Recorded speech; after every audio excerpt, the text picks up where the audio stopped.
আজকের ভিডিওতে আমি তোমাদের সাথে top 10 must watch anime suggest করব। ইয়েস, এই অ্যানিমেগুলো তোমাদের দেখতেই হবে। 5টা শোনেন অ্যানিমে অর্থাৎ স্পেশালি ছেলেদের জন্য, 5টা সৌজ অ্যানিমে স্পেশালি মেয়েদের জন্য।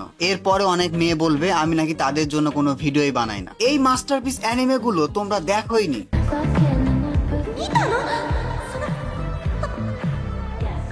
本当に素晴らしいものを見せていただきありがとうございます。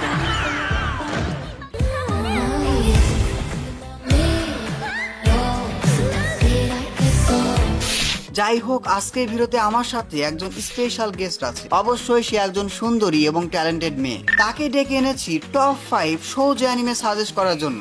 আমি তো সৌজ অ্যানিমে দেখি না, সো রিভিউ বা রেকমেন্ড করব কিভাবে? এরপর থেকে তোমরা একটা করে শোনেন অ্যানিমে এবং একটা করে সৌজ অ্যানিমে রিভিউ পাবা। ভিডিওটা অনেক বেশি ইন্টারেস্টিং হতে চলেছে।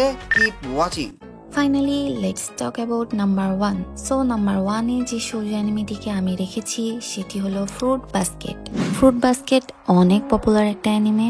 এই অ্যানিমের মেইন ক্যারেক্টার হলো তোহরু হোন্ডা। তোহরু অনেক সিম্পল একটা মেয়ে, কিন্তু তার লাইফটা একদমই সিম্পল না। একটা দুর্ঘটনায় ওর বাবা মা মারা যায়। এরপর আত্মীয় স্বজনরাও ওকে আর তাদের কাছে রাখতে চায় না।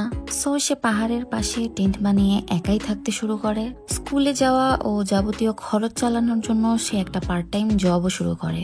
এভাবেই চলতে থাকে একটা সিঙ্গেল মেয়ের লাইফের আপস এন্ড ডাউনস। ফরচুনেটলি আবার আনফরচুনেটলিও বলতে পারো, তোহরার একটা ফ্যামিলির সঙ্গে পরিচয় হয় এবং ও জানতে পারে এই ফ্যামিলিতে একটা টপ সিক্রেট আছে। মূলত সিক্রেটটা হলো একটা কার্স। অ্যানিমেতে এই ফ্যামিলির নাম থাকে সোমা, আর এই কার্সটা মূলত সোমা কার্স নামেও পরিচিত। এই কার্সটিকে চাইনিজ জোডিয়াক কার্সও বলা হয়। অ্যাকচুয়ালি আমি এখানে তোমাদেরকে একদমই স্পয়লার দিতে চাচ্ছি না। এই কার্সটি শুধু একটি মিস্ট্রি নয়, বরং অ্যানিমেতে এটি একটি powerful symbol of psychological, familial এবং সোশ্যাল স্ট্রাগল, যা তোহরু গ্র্যাজুয়ালি আনকভার করে। এই অ্যানিমেতে হিডেন পেইন, কমপ্লেক্স কিছু রিলেশনশিপ এবং ফ্যামিলির মিস্ট্রাস্ট নিয়ে গল্পটি সাজানো হয়েছে, যেখানে আমাদের মেইন লিড তোহরু সবাইকে এই সিচুয়েশন থেকে ওভারকাম করার জন্য হেল্প করার ট্রাই করে। সো তোমরা যদি এমন একটা সৌজ অ্যানিমে দেখতে চাও যেখানে কিনা সব ধরনের ইমোশন থাকবে, একটা ফুল প্যাকেজ, তাহলে ফ্রুট বাস্কেট একটা মাস্ট ওয়াচ অ্যানিমে বলে আমি মনে করি। প্রথমে আমি যেই শোনেন অ্যানিমের কথা বলবো সেটা আমার most favourite anime, Code Geass. এই অ্যানিমেটা তোমাদের এমন একটা ওয়ার্ল্ডে নিয়ে যাবে যেখানে হোলি ব্রিটানিয়ার সাম্রাজ্য জাপানকে দখল করে ফেলেছে। জাপানের নাম পাল্টে হয়েছে এরিয়া 11। এই অ্যানিমের মেইন ক্যারেক্টার লালুস ব্রিটানিয়া। সে চায় ব্রিটানিয়া থেকে জাপানকে স্বাধীন করতে। বুঝতে পারছো, একটা দেশকে স্বাধীন করা এটা কিন্তু সহজ কোনো বিষয় নয়, স্পেশালি হাই স্কুলে পড়ুয়া একটা ছেলের জন্য। এখানে আসে একটা বড় প্লট টুইস্ট। লালুস হঠাৎ করে পেয়ে যায় একটা রহস্যময় শক্তি, গিয়াস।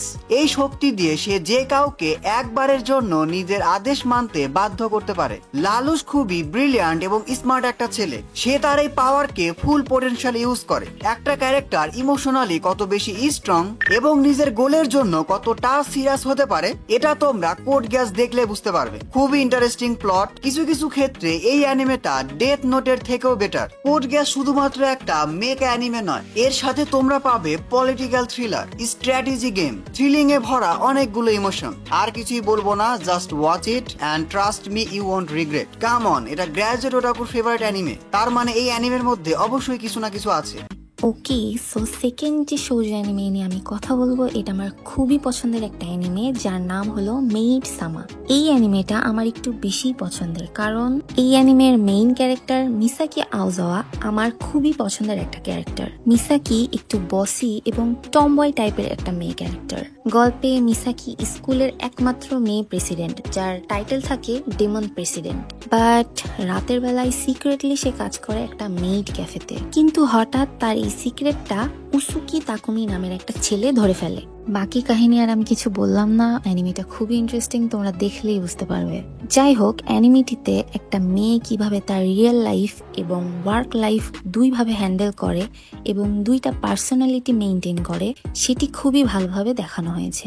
যাদের একটু টুইস্টেড লাভ এবং পাওয়ার ডুও টাইপের শৌজ অ্যানিমে পছন্দ, তারা এটা দেখতে পারো। আমার কাছে স্টোরিটা মূলত অনেক ইউনিক লেগেছে, এই জন্য আমি এটাকে নাম্বার 2 রেখেছি। এরপর আমি তোমাদের যে অ্যানিমেটা সাজেস্ট করব সেটা হলো আমার কাছে বেস্ট কমেডি অ্যানিমে। এই অ্যানিমেটা দেখলে তোমরা হাসতে হাসতে পাগল হয়ে যাবে। খুবই এন্টারটেইনিং একটা অ্যানিমে, গিনতামা। গিনতামাকে বলা হয় প্যারোডি কিং অ্যানিমে, কারণ এটা প্রায় সব বড় বড় জনপ্রিয় অ্যানিমের রেফারেন্স নিয়ে মজা করেছে। নারুতো অ্যানিমেতে সাসকে নারুতো শারিঙ্গান নিয়ে মজা করছে, ড্রাগন বলে গোকুর কামিহামিহা থেকে শুরু করে সুপার সায়েন ডাইরেক্ট কপি করে একদম ফাটাফাটি কৌতুক বানায় ফেলছে। এমনকি ওয়ান পিসের লুফি, জোরো, নামি সবাইকে নিয়ে কোনো না কোনো এপিসোডে মস্করা করছে। ব্লিচের ইচিগোর বাঙ্কাই, সোল রিপারের পোশাক এসব নিয়ে ওরা খেলছে। এমনকি ডেথ নোট অ্যানিমের লাইট ইয়াগামির নোটবুক এবং এল এর কনসেপ্ট পর্যন্ত নকল করেছে। তবে মজার ব্যাপার হলো এত রেফারেন্স আর প্যারোডি থাকা সত্ত্বেও ওর অরিজিনাল সিরিয়াস আর্ক গুলো মাস্টারপিস লেভেলের। আমি তোমাদের হাইলি রেকমেন্ড করব এই অ্যানিমেটা দেখার জন্য। গিনতামের গল্প শুরু হয় এডো যুগের জাপানকে কেন্দ্র করে, কিন্তু এই জাপানটা আমাদের পরিচিত নয়। এখানে এলিয়েন জাতি যাদেরকে বলা হয় আমান্ত পুরো দেশ দখল করে নিয়েছে। এখানে সোর্ড একেবারে নিষিদ্ধ, সামুরাইদের অস্তিত্ব প্রায় শেষ। এই ওয়ার্ল্ডের মাঝে বাস করে গিনতোকি সাকাতা, এক অদ্ভুত অলস কিন্তু ভেতরে ভেতরে উইল পাওয়ারে ভরা একজন ওল্ড সামুরাই। তার সাথে আছে শিনপাচি এবং কাগুরা। তারা মিলে চালায় ইয়োরোজুয়া, মানে সব কাজের দোকান। তোমার যদি টাকা থাকে তাহলে তারা তোমাকে যে কোনো কাজ করে দিবে। যে কোনো কাজ মানে যে কোনো কাজ। যাই হোক, বেশ আগে আমি অ্যানিমেটা দেখেছিলাম, বেশ কিছু প্লট এমনকি ক্যারেক্টার নামও একটু 19-20 হতে পারে, অ্যাডজাস্ট করে নিও। গিনতামা দেখতে দেখতে শুরুতে তোমাদের মনে হবে শুধুমাত্র কমেডি আর প্যারোডি দিয়ে ভরা, কিন্তু ধীরে ধীরে তুমি বুঝবে এটা শুধুমাত্র কমেডি সিরিজ না। এখানে আছে ফ্রেন্ডশিপ, স্যাক্রিফাইস, ইমোশন এবং এপিক কিছু ফাইট। তুমি যদি কমেডি লাভার হও তোমার জন্য এটা মাস্ট ওয়াচ অ্যানিমে। এখনো যদি এই অ্যানিমেটা না দেখে থাকো এখনই দেখে ফেলো। দেখার পর এই ভিডিওর কমেন্ট বক্সে এসে জানাবা কেমন লাগছে। থার্ড নম্বরে যে শোজো অ্যানিমেটি রয়েছে সেটি হলো আকাতসুকি নো ইয়োনা অথবা ইয়োনা অফ দ্য ডাউন। এই অ্যানিমের মেইন স্টোরি মূলত একটি প্রিন্সেসকে নিয়ে যার নাম ইয়োনা। স্টোরির প্রথমেই দেখানো হয় ইয়োনা তার ফ্যান্সি ওয়ার্ল্ডে থাকা একটা প্রিন্সেস, কিন্তু হঠাৎ তার বেস্ট ফ্রেন্ড তার সাথে বিট্রে করে তার বাবাকে মেরে ফেলে এবং ইয়োনাকে প্যালেস থেকে তাড়িয়ে দেয়। কিন্তু ইয়োনা চুপ করে বসে না থেকে তীর ধনুক হাতে নিয়ে রিভেঞ্জ নেওয়ার জন্য পাহাড়ে ঘুরে বেড়ায়। এই জার্নিতে সে খুঁজে পায় 4 জন ড্রাগনের রিইনকার্নেশন, 4টি লেজেন্ডারি শক্তির অধিকারী যোদ্ধা, যারা ওর এই রিভেঞ্জ জার্নিতে ওর পাশে দাঁড়ায় এবং ওর হারানো রাজ্য ফিরিয়ে দিতে একসঙ্গে লড়াই করে। ইয়োনা অফ দ্য ডন অ্যানিমেতে একটা মেয়ের সুন্দর জার্নি পোর্ট্রে করা হয়েছে, যেখানে একজন সাধারণ প্রিন্সেস রিভেঞ্জ নেওয়ার জন্য কিভাবে স্ট্রং হয়ে ওঠে, ওর নিজের রাজ্যকে রক্ষা করে। মোটিভেশনাল একটা স্টোরি, ওয়ার্থ ওয়াচিং বলে আমি মনে করি, তোমরা দেখতে পারো। এবার আমি তোমাদের সাজেস্ট করব একটা স্পোর্টস অ্যানিমে, আমার সবচেয়ে ফেভারিট স্পোর্টস অ্যানিমে। না আমি ব্লু লকের কথা বলছি না, হাইকু। ব্লু লক আমার second favourite sports anime. Sports anime শুনলে অনেকের কাছে মনে হয় শুধুমাত্র খেলা আর খেলা, বাট হাইকু অ্যানিমেটা এই ধারণাটা একেবারে পাল্টে দিবে। এই অ্যানিমে শুধুমাত্র একটা ভলিবল স্পোর্টস না, এটা হচ্ছে ড্রিম, প্যাশন আর টিম ওয়ার্কের গল্প। গল্পটা ঘুরে বেড়াবে শৈও হিনাটা নামের একটা ছোটখাটো কিন্তু অসাধারণ স্পিরিট বলা একটা ছেলেকে ঘিরে। এই হিনাটা না, এই হিনাটা ছোটখাটো বলতে বোঝাচ্ছি হিনাটার হাইট কম। তোমরা যারা ভলিবল খেলেছো বা ভলিবল খেলা দেখেছো তারা সবাই জানো ভলিবল খেলার জন্য একটা বড় রিকোয়ারমেন্ট হলো হাইট। মানে তোমাকে ভালো ভলিবল খেলতে লম্বা হতে হবে, অনেক লম্বা, যত লম্বা তত ভালো। হাইট ছোট হলেও সে স্বপ্ন দেখে সে একদিন হবে দ্য লিটল জায়েন্ট। অন্যদিকে তার অপোনেন্টস এবং পরবর্তীতে টিমমেট হয় টোবিও কাগেয়ামা, যে কিনা ভলিবল কোর্টে একেবারে জিনিয়াস, কিন্তু তার একটাই সমস্যা, সেটা হলো টিম ওয়ার্ক। যাই হোক, পরবর্তীতে হিনাটা আর কাগেয়ামার একটা দারুণ কম্বিনেশন সেট হয়ে যায়। তারা মিলে টিম কারাসুনো হাই তৈরি করে। এটা নিয়ে কাহিনী খুবই এনজয়েবল একটা সিরিজ।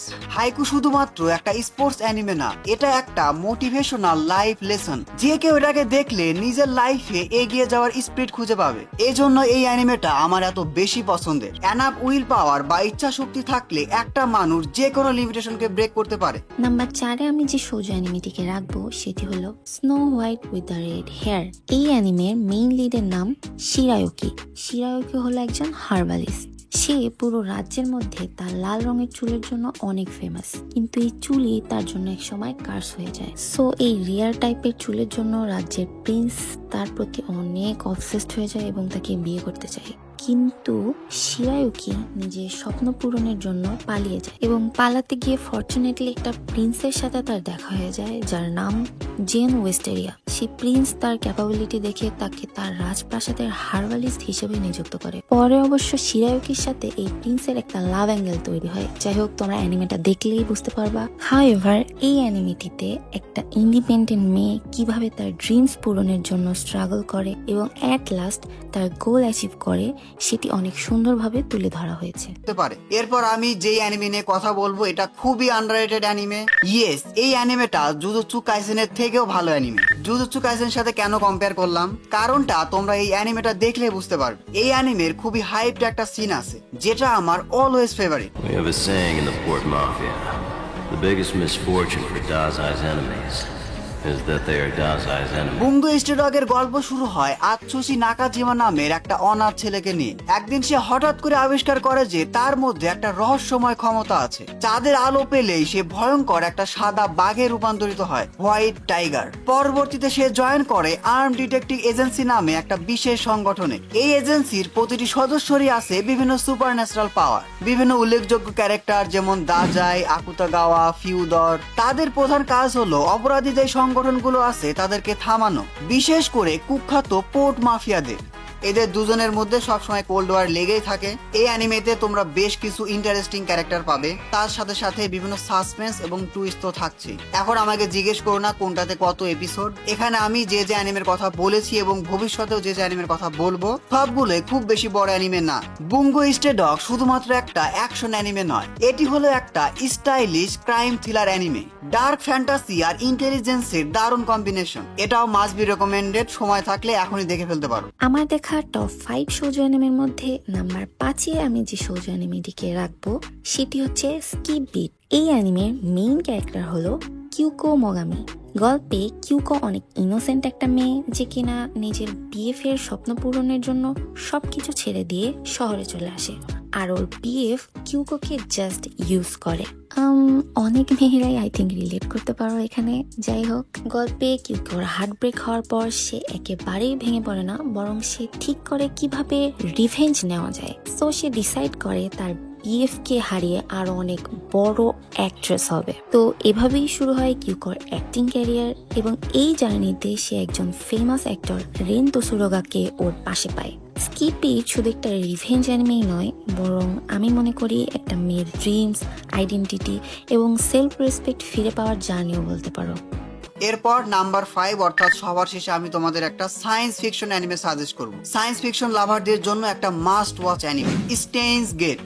এই অ্যানিমের স্টোরিতে ঘুরে বেড়ায় একটা অদ্ভুত পাগলাটে কিন্তু খুবই ট্যালেন্টেড ওকাবে রিনতারো। সে আর তার ফ্রেন্ডরা মিললে হঠাৎ করেই এমন একটা জিনিস আবিষ্কার করে বসে যেটা কিনা ইতিহাস বদলে দিতে পারে। তারা অতীতে টেক্সট মেসেজ পাঠাতে পারবে। তার মানে আমি তাদের টেকনোলজি ইউজ করে অতীতের নিকোলা টেসলা এবং আইনস্টাইনকে মেসেজ পাঠাতে পারবো। বুঝতে পারছো, খুব ইন্টারেস্টিং একটা প্লট। এগেইন নামের উচ্চারণটা একটু ওলট প্লট হতেই পারে, ডোন্ট মাইন্ড অ্যাবাউট দ্যাট। শুরুতে ইনভেনশনটা মজার লাগলেও ধীরে ধীরে বিষয়টা ভয়ঙ্কর রূপ নেয়। টাইম ট্রাভেল নিয়ে তাদের এই খেলা এক সময় প্রাণঘাতী হয়ে ওঠে। প্রতিটি সিদ্ধান্ত বদলায় ভবিষ্যৎ, আর প্রতিটি ভুল সিদ্ধান্ত নিয়ে আসে ট্র্যাজেডি। আগে বলে দিচ্ছি, এটা একটা সেরা টাইম ট্রাভেল স্টোরি। ফ্রেন্ডশিপ, লাভ এবং স্যাক্রিফাইসের সাথে সাই-ফাই এর সুন্দর একটা মিশ্রণ, আর অবশ্যই সাসপেন্স এবং টুইস্ট তো থাকবেই। স্টেইনস গেট এমন একটা অ্যানিমে যেটা একদিকে সায়েন্স ফিকশন, অন্যদিকে খুব ইমোশনাল একটা স্টোরি। যাদের brainstorming plot, smart dialogue এবং ইমোশনের মিশ্রণ পছন্দ তাদের জন্য এই অ্যানিমেটা মাস্ট ওয়াচ। যাই হোক, তোমরা যাতে স্পয়লার না পাও এই জন্য আমি খুবই অল্প কথা বললাম। আশা করি আমার এই অল্প কথাতে তোমরা কনভিন্স হতে পারছো। ট্রাস্ট মি, এই সবগুলো আমি নিজে এক্সপেরিয়েন্স করছি এবং আমার কাছে অনেক বেশি ভালো লাগছে, তোমাদের কাছে অনেক ভালো লাগবে। আর এই ভিডিওটা বানানোর জন্য আমি লাস্ট 1 মাস ধরে রিসার্চ করছি, অনেক অ্যানিমে দেখছি, বাট তাদের মধ্যে খুঁজে খুঁজে এই বেস্ট 5টা অ্যানিমে পাইছি। এই স্পেশাল গেস্ট এবং আমার ইনস্টা আইডি দুজনের লিংকই ডেসক্রিপশন বক্সে দেওয়া থাকবে, তোমরা চাইলে ফলো করতেও পারো। আজকের ভিডিওটি এ পর্যন্ত। ভিডিওটি ভালো লাগলে ভিডিওতে এখন একটি লাইক দিয়ে চ্যানেলটি সাবস্ক্রাইব করে ফেলো। Don't subscribe if you are not an anime fan. See you in next video.